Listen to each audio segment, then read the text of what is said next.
Yes, and then when you look at Bam Adebayo, he's been great, and I Mhm. think that he gets a lot of criticism when he's really the only reliable guy on the roster in terms of 20 and 10 and great defense. But then, like once you look at the playoffs, he's exhausted. So what's an ideal four or a realistic four that can go next to Bam Adebayo? That's not like a 6'5", 6'4" guy, just to help like alleviate some of the pressure off of him. PJ Tucker. Oh God, Jay Crowder. Right, yeah.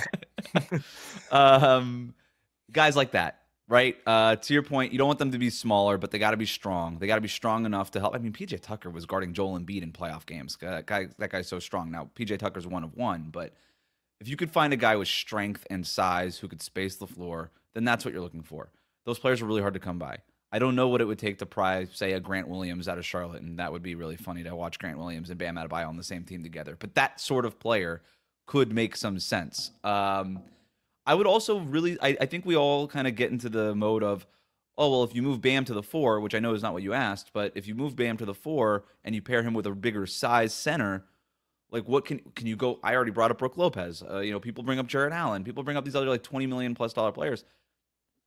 Go get a $5 million center who could just play there for 10 minutes a night.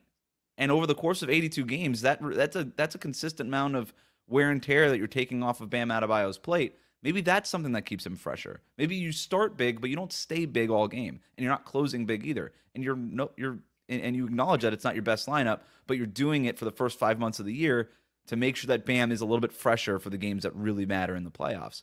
I think that could be an option too. I think it's probably a little bit of everything. Nikola Jovic, what he's doing at that four spot, if he keeps at this trajectory, that's your answer. He's the guy. You have it.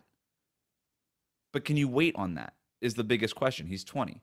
I don't know. If he can keep going on this direction, I think he could be a playoff ready player, a bona fide playoff ready player by next postseason.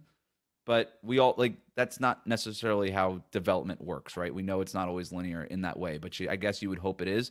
But to your point, add some depth, add some insurance to this team in case that's not the case. You don't want to be relying on a 21-year-old player to be your absolute and only answer at that position. You got to add more depth there.